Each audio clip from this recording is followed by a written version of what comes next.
Buenos días, doctor Manuel Islas, bienvenido nuevamente. Muchas gracias, buen día. ¿Qué tal? Bueno, vamos a continuar con la etapa técnica, en su caso para los concursos número 223 y 224. Presentamos nuevamente a los integrantes del jurado, a la doctora Sandra González Taboada y al doctor Sandro Abraldes. Bueno, doctor Isla, usted sabe, tiene 15 minutos para exponer el tema que ha elegido, ¿sí? Y luego el jurado le va a hacer las consultas que estime pertinentes. Va a tener un reloj en pantalla para poder ordenar la exposición. ¿Está bien? Muchas gracias. Bueno, lo dejo con ellos y suerte, doctor. Buenos días nuevamente, cuando quieras. Buenos días, muchas gracias. Bueno, el tema que elegí para esta exposición, no sé, sin haberlo variado varias veces, es el auto procesal importante como presupuesto objetivo de las impugnaciones ordinarias, en el modelo procesal en PIN, obviamente. Es un tema que tiene diversas aristas interesantes para trabajar, que no ha sido muy explorado en doctrina, pero sí que tiene una enorme importancia práctica porque tiene que ver, está ligado directamente con un aspecto fundamental como es el control de las decisiones judiciales en el proceso de opino y que tiene directa relación con el cargo para el cual estamos concursando, porque una de las atribuciones de los fiscales y las fiscales jefes, de acuerdo a la Ley Orgánica del Ministerio Público Fiscal de esta provincia, el artículo 12, inciso F, es presentar, en coordinación con el fiscal del caso, la fiscal del caso, las impugnaciones contra las decisiones judiciales que estimen pertinentes. Y es un tema que no es menor porque hace a una de las fases de las impugnaciones y tiene que ver con este primer valladar, este primer escollo, si quiere, que hay que sortear, que tiene que ver con las cuestiones vinculadas a la admisibilidad formal, que no son menores, porque es lo que nos permitirá que el Tribunal de Impugnación nos abra las puertas para plantear los agravios de fondo y eventualmente corregir decisiones que entendemos que son erradas y que causan. La palabra impugnación, si uno rastrea la etimología de este término, viene del latín impugnare, que quiere decir ni más ni menos que poner en pugna, es decir, que está asociado a la idea de pugnus, que quiere decir puño. Es un combate, asociado a un combate, una pelea, una lucha. Obviamente nuestra actividad no es una actividad pugilística, si se quiere, pero sí consiste en impugnar, en cumplir esa carga argumental, de articular, con crítica concreta y razonada a una decisión judicial que entendemos errada y que provoca un gravamen. La exposición tiene tres partes, si se quiere, una introducción, una introductoria que es de contexto, para situarnos en contexto procesal, un desarrollo de la cuestión, el núcleo de la cuestión, y una conclusión que es personal, obviamente, por compartido no, pero la primera parte me va a permitir sustentar esa conclusión que considero que es la correcta. Entonces, ya adentrándonos en la primera cuestión, es decir, este marco introductorio, y ya estando próximos a cumplir 10 años de vigencia de nuestro Código Procesal Penal, que ha sido señero y pionero en un montón de aspectos, juicios postulados y demás, tiene un principio, una serie de principios que hacen al modelo acusatorio, que están expresamente consagrados en el Código Procesal Penal, y uno de ellos, uno de los más importantes y quizás que le da un perfil singular a la legislación procesal, es el principio de celeridad. Celeridad procesal, consagrado en el artículo 7 del Código Procesal Penal neuquino, que si uno va analizando, sobrevolando la legislación procesal, diversos artículos desperdigados a lo largo del articulado del Código son tributarios o están al servicio de este gran principio de la celeridad, que ni más ni menos implica que las cuestiones penales sean resueltas en el menor tiempo posible, para brindar una solución de calidad a los tributarios del servicio. Tributario de este principio, para poner un ejemplo, el artículo 18, una garantía fundamental de todas las partes, solamente el imputado, así lo dice la ley, el artículo 18, de obtener justicia en un plazo razonable. Y ya arrimándonos al núcleo, al kit de esta cuestión que estoy desarrollando, nos tenemos que situar en el libro quinto del Código Procesal Penal neuquino, cuya rúbrica es control de las decisiones judiciales. Este enorme tema. Y este libro quinto de nuestro Código Procesal comienza con un precepto, el 227, que consagra un principio que es estructural, sobre el que reposa todo este sistema de control de las decisiones judiciales, que es el principio de taxatividad recursiva, que para decirlo en criollo quiere decir que las partes solamente pueden impugnar lo que la ley dice que pueden impugnar. Es decir, el artículo dice, las decisiones judiciales serán impugnables por los motivos y en las condiciones que establezca esta legislación. El derecho a impugnar solamente corresponde a quien sea expresamente acordado, y las partes solo pueden impugnar las decisiones que le causen gravamen. Ahora bien, uno se puede preguntar, leyendo este precepto, que resulta tributario sin ninguna duda del principio de celeridad, porque justamente, como ustedes saben, la cuestión es recursiva, se consume el tiempo. El tiempo implica retrasar o dilatar, si se quiere, la solución definitiva. Entonces, esta taxatividad que consagró expresamente nuestro legislador en el 2027 resulta tributaria, está al servicio de la celeridad. Es decir, a diferencia de los modelos anteriores, el modelo anterior, que hablaba de interés directo y que no limitaba a las cuestiones recursivas, se podía impugnar todo eso, ha querido, buen criterio, mi modo de ver, ha querido ser limitado por nuestro legislador, consagrando este principio. Ahora bien, tenemos una taxatividad, si se quiere, rígida, pétrea o férrea, y la respuesta es no. La respuesta es no, y esto surge de conjugar el 227 con el 233 de nuestro Código Procesal Penal. El 233 es un artículo muy interesante porque ahí el legislador lo que hace es señalar, ya en orden a la impugnabilidad objetiva, una serie de resoluciones expresamente impugnables, sentencias, sobreseimientos, denegatorias, suspensión de cuya prueba, pero consagra expresamente en ese 2.3, en la última parte, y todos los autos procesales importantes, dice el legislador, y aquí arrancan las cuestiones interpretativas. ¿Qué es un auto procesal importante? Y eso lo voy a tratar de desentrañar. Es, obviamente, cuando uno lee esa expresión, cuando uno se encuentra con esa expresión, lo primero que se pregunta es, ¿qué es un auto procesal importante? Esta inclusión de esta válvula, como yo lo llamo, una válvula, una llave maestra que nos permite superar este primer escollo de la admisibilidad formal respecto de decisiones judiciales que no estén expresamente consagradas como impugnables, ha sido severamente criticado. Uno de los autores que lo ha criticado fuertemente es el doctor Elosur Arumbe, cuya opinión es importante porque actualmente él se desempeña como juez local en el Tribunal Superior de Justicia. Él escribió un libro en el año 2015, no sé si tendrá esta postura, cuestiona, es uno de los mayores yerros de la legislación, dice él en esta obra, yo comparto esa opinión, creo que ha sido un gran acierto esa fórmula de autoprocesal importante. Cuestiona no solamente la deficiencia de la técnica legislativa, sino que expresa un temor, que es que por una utilización, si se quiere, errada de este precepto, de este presupuesto procesal, se podría generar una hiperinflación, dice, o algo así, respecto de las cuestiones de la impunidad objetiva, por una utilización errada que haga litigante respecto de esta cuestión.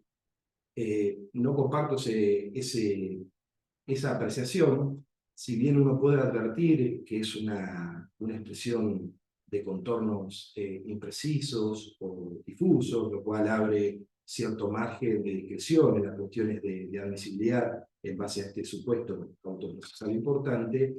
Entiendo que la realidad de la litigación en estos 10 años casi de vida de nuestro Código Procesal Penal ha demostrado que las partes no impugnan todo por este camino, que se lo suele usar, se lo suele invocar para corregir, como dije, decisiones judiciales erradas cuando esa decisión no sea expresamente impugnable.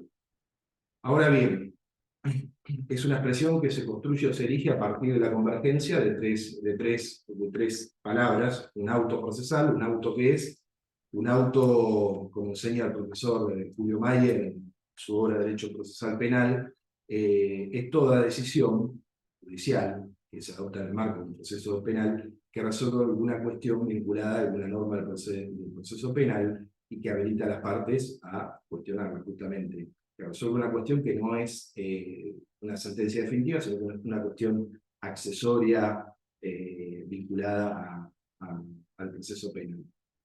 Obviamente la palabra auto, si uno la analiza, uno la asocia inmediatamente a un modelo, quizás si se quiere, de raíz inquisitiva, cuya expresión generalmente es la escritura, una interpretación dinámica y actualizada de la palabra auto, que puede llevar a sostener razonablemente que un auto hoy es una decisión interlocutoria que el juez, la jueza que intervenga en el caso, adopta de manera oral en una audiencia y queda un registro firmado de acuerdo al artículo 77.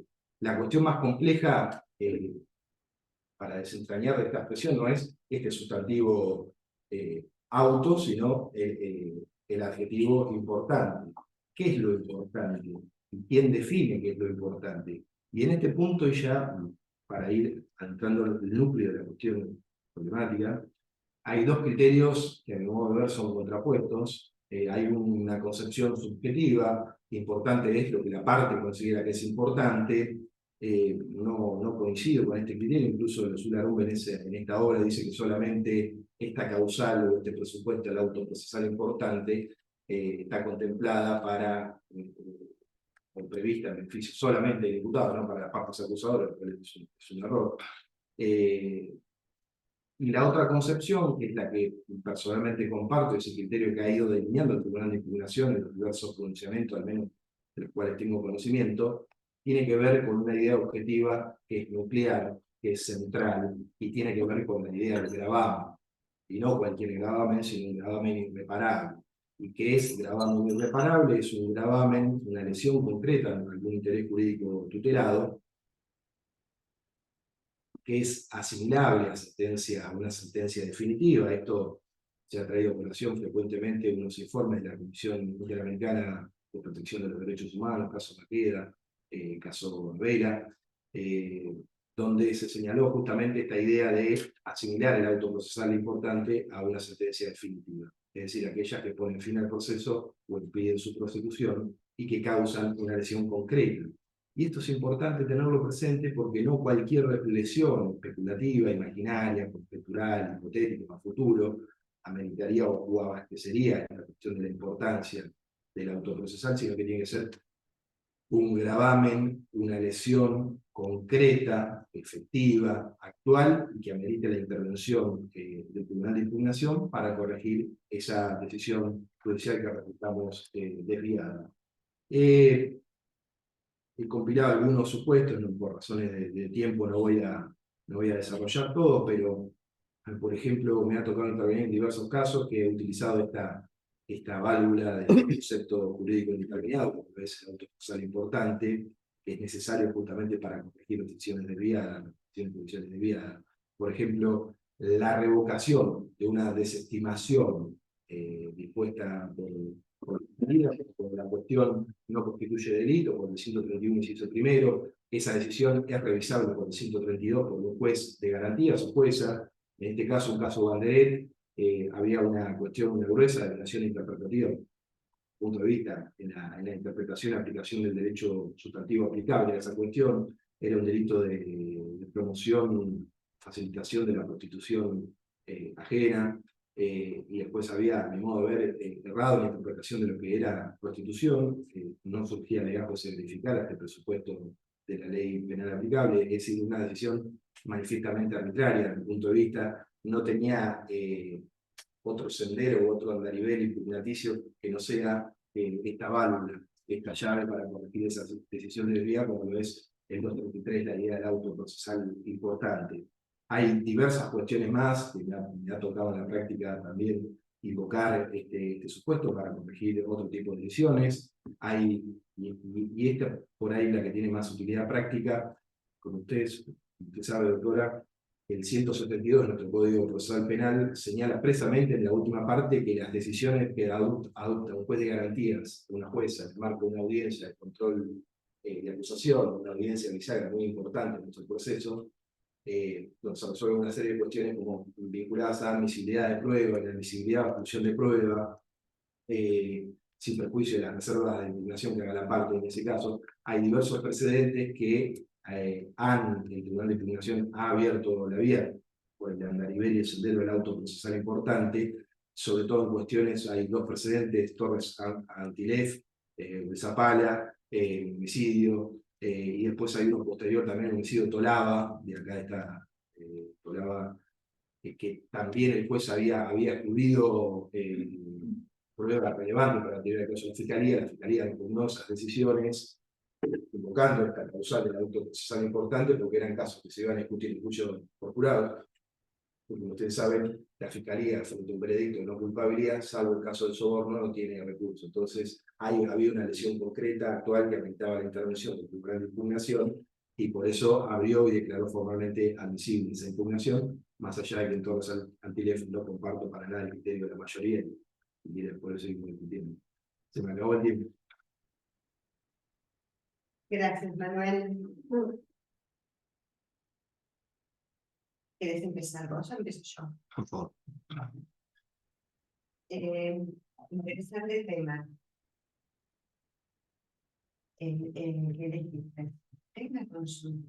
¿Dónde ubicas como datos objetivos patrimoniales de investigación la concesión de una suspensión del proceso a prueba entre la Fiscalía dictando en forma negativa, si no contaba, fundada, privada, el Ministerio Público, después concedido?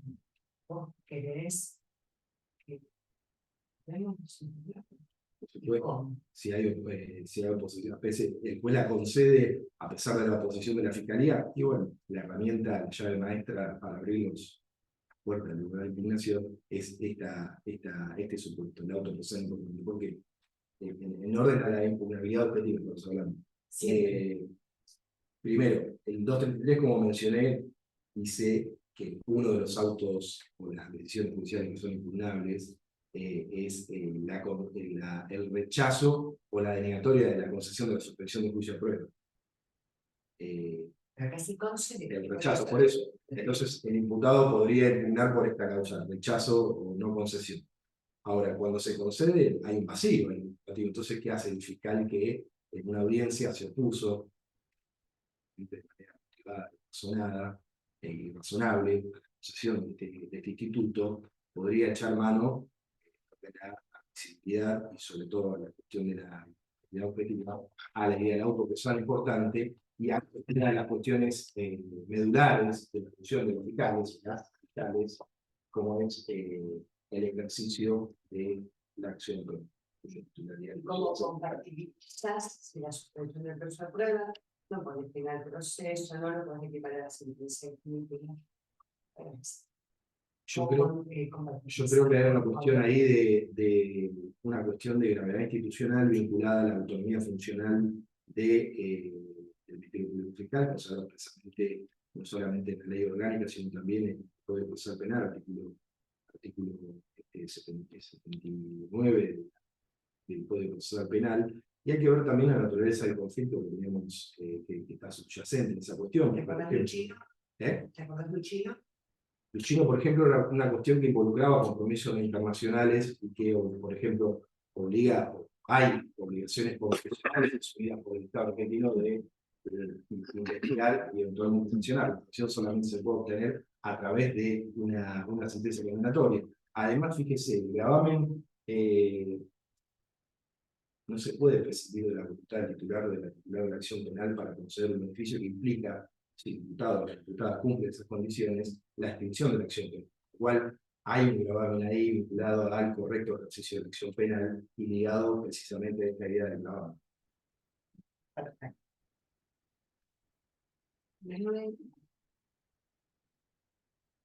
¿Qué opinas de la inclusión de los delitos menores en las instrucciones particulares? No son por curadores, ¿no? Bueno, es un tema interesante esa cuestión, que tiene que ver con este enorme tema, como lo es, más ni menos que la motivación, la expresión motivada de la voluntad popular a través de un veredicto de culpabilidad, y las instrucciones que imparte el juez o la jueza técnica que dirige el juicio, que hacen justamente a la motivación y a la fundamentación del veredicto. Obviamente el veredicto no expresa los motivos, los jurados populares, pero sí, eso no quiere decir que no estén. Hay motivos, lo que pasa es que no lo conocemos porque justamente nacen o anidan en la sala de deliberaciones que secreta, que son los núcleos centrales del juicio por jurado. Entonces, esta facultad creo que es un deber del juez, del magistrado, instruir debidamente en esta actividad que tiene de instruir respecto al derecho aplicable, obviamente con activa intervención. De hecho, en la audiencia previa a la deliberación, en parte discutimos las instrucciones respecto al derecho aplicable, y tiene que ver, siempre y cuando surja de la investigación adversarial del juicio, tiene el deber, la carga, el juez, por el principio de iuria non curia, de instruir debidamente de los delitos menores que estén incluidos y que hayan surgido de la investigación adversarial de la audiencia. Sacando la obligación del juez, vos estás en esta audiencia de instrucciones, sos el jefe de ese juicio por jurado, estás en la audiencia de instrucciones, y se da cuenta que dentro de la teoría, tanto la práctica, la que criticaron el juicio y la jurídica, ingresan conductas de menor cuantía, o sea que podrían haber delitos menores incluidos, que obviamente que no son teorías jurídicas, pero eventualmente vos le pedirías al juez que las incluya. No, yo en términos estratégicos me aferraría a la calificación que creo correcta y obviamente eventualmente discutiría respecto de esta posibilidad porque es una atribución muy importante esto de instruir, como brindar un fundamento jurídico de la cuestión que tiene que resolver el jurado, y a veces más es menos y puede inducir a confusión o a error respecto de la correcta valoración de los hechos para aplicar eventualmente el derecho aplicable.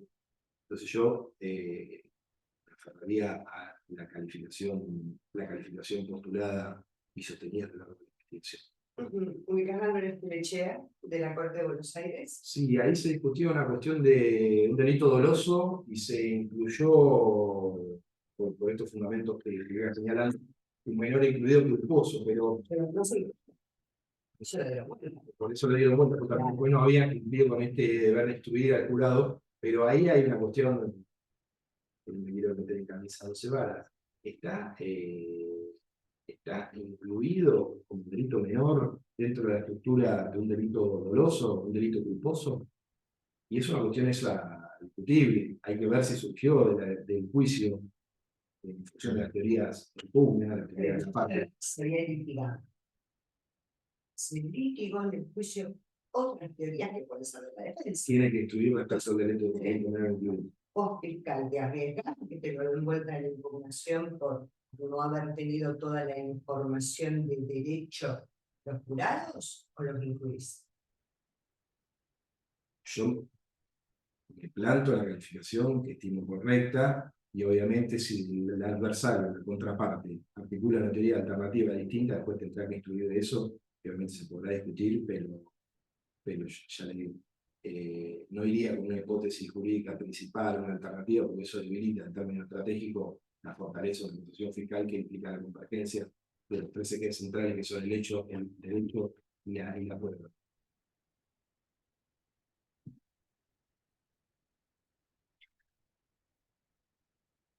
Yo.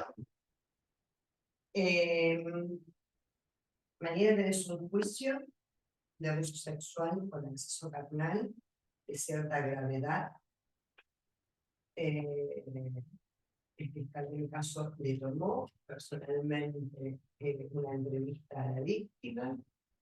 Vos la volviste a ver. Comentó que pareció que correspondía una segunda entrevista, la que lo filmaste, la entrevistaste previo al juicio, y un día antes tenía tu celular oficial, la señora, llama y le dice: mire doctor, le agradezco muchísimo el trabajo, pero he decidido que no voy a continuar, no es de interés. Estoy viajando a... ¿Qué posición tomas representante del Ministerio Público para el juicio que inicia también. Bueno, se nos presentó en la realidad un caso muy similar, al caso observado. Y también se presentó otra situación, e incluso me tocó a mí, era el caso del doctor Azar, pero me tocó a mí cuando logramos encontrar al diputado de final de cargo, de la prisión activa, y después trabajar con el legajo y cuando quedé solo en la fiscalía sexual, hace unos años atrás. Y bueno, lo que se hizo concretamente en ese caso, que creo que es el camino correcto y que lo que haría en el rol de fiscal jefe, es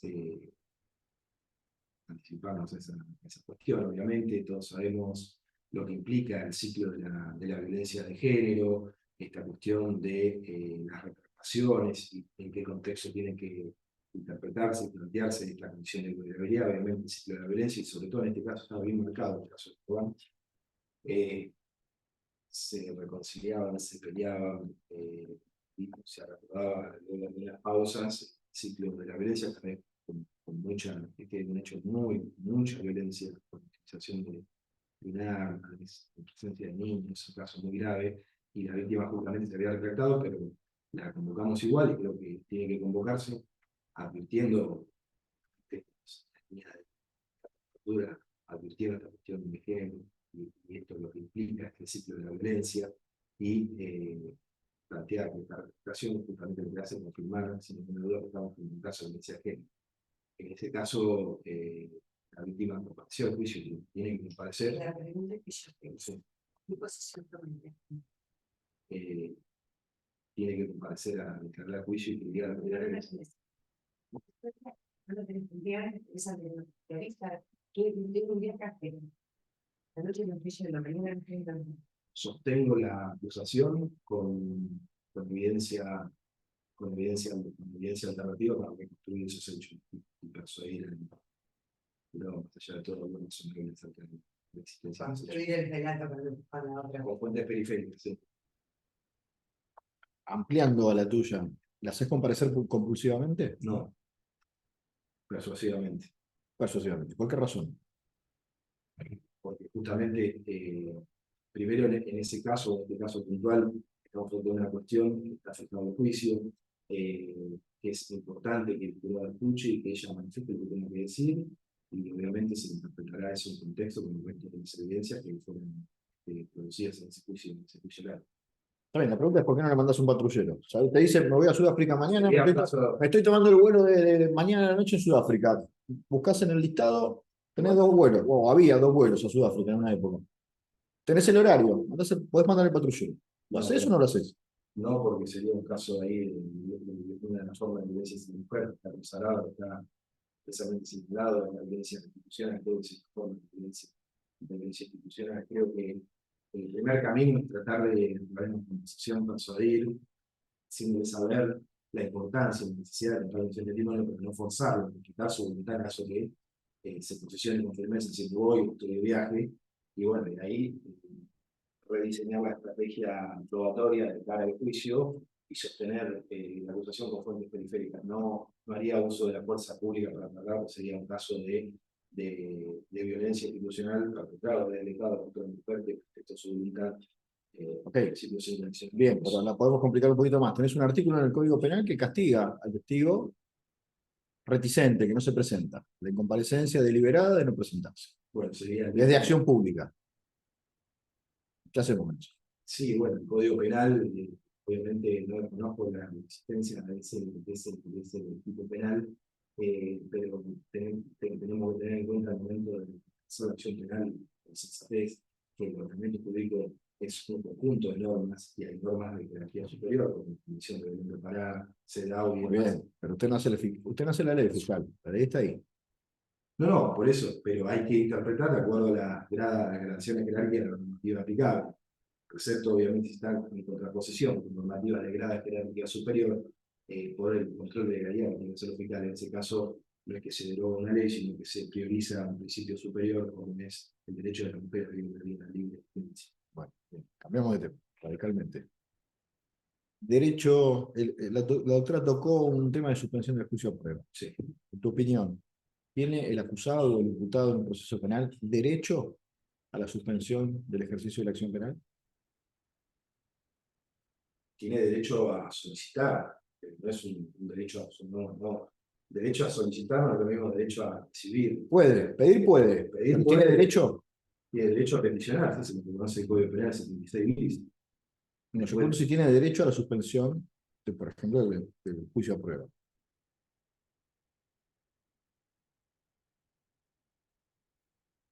No sé si tiene derecho a la solicitud. Claro, eso está claro. En el contexto que sea, si tiene derecho a la obtención. La obtención, exacto. A la obtención. A que le sea concedido favorablemente. Pregunto esto porque si están dados todos los presupuestos del ejercicio del derecho, parece irrazonable no dárselo. Si los presupuestos están verificados. Lo que pasa es que justamente lo que hablábamos hoy, la concesión de este derecho implicaría afectar las atribuciones del titular de la acción penal o del titular de la acción penal, lo cual tiene el derecho a pedirlo, pero no a obtenerlo sin, digamos, con resistencia a la voluntad del titular de la acción penal, que tiene mucho que ver también con la naturaleza. Puede ser que en las circunstancias concretas del caso, los presupuestos objetivos y subjetivos surgen en la ley, no solamente el Código Penal 6 bis y los diversos precedentes que existen en la materia, sino también tiene que ver con la naturaleza del conflicto y el posicionamiento del fiscal o la fiscal en el marco del ejercicio de la acción penal y la posibilidad de la atribución funcional de oponerse razonada y motivadamente a la concesión de este derecho, que como todo derecho no es absoluto, es susceptible de limitaciones y de reglamentaciones, y aquí entran. Bien, pero entonces le das la categoría de derecho. Por lo menos en esta última trama de la respuesta, te pregunto. Es un derecho. Bien. Pero no es un derecho absoluto. Última. Teoría del delito. Me consta que sos experto. Muchas gracias. ¿Utilizarías la teoría del delito en el cargo al cual aspirás y para qué? Si es que la utilizas. Si digo que no, tendría que pararme e irme, porque justamente uno de los ejes rectores en el trabajo diario de los fiscales jefes y demás, es conocer y aplicar justamente esta herramienta fundamental para gestionar la conflictividad que nos toca a nosotros, que es ni más ni menos la persecución de los delitos. Si no conocemos esta herramienta metodológica para nuestro trabajo diario, o la aplicamos correctamente, podríamos generar una persecución penal absolutamente irracional, razonable, y es muy importante, y ahora estoy terminando el libro de Paprika, que es muy importante, es trabajar desde los principios constitucionales, aplicados justamente en las cuestiones que nos tocan. Entonces, contestando concretamente sus preguntas, sí, la aplicaría. ¿Y en qué momentos del trabajo del fiscal jefe pensás que tiene mayor expresividad, mayor utilidad esta herramienta conceptual? Bueno, yo creo que el rol del fiscal jefe tiene que intervenir por la colaboración que debe dar el fiscal en el caso desde el primer momento. El primer momento de la noticia, de la transmisión de la noticia crímenes, para contribuir, en caso de que sea solicitado por el fiscal o la fiscal del caso, las sugerencias, sobre todo vinculadas a cuestiones como, por ejemplo, el principio de oportunidad y demás cuestiones que hacen a la descongestión rápida de la conflictividad para enfocarnos en la persecución de la criminalidad que implique mayor visibilidad social y que afecte de alguna manera la convivencia social ordenada y pacífica. Bien, muchas gracias, Manuel. Yo no tengo más preguntas. Te agradecemos mucho. ¿Listo? Bueno, muchas gracias. Terminó el martirio.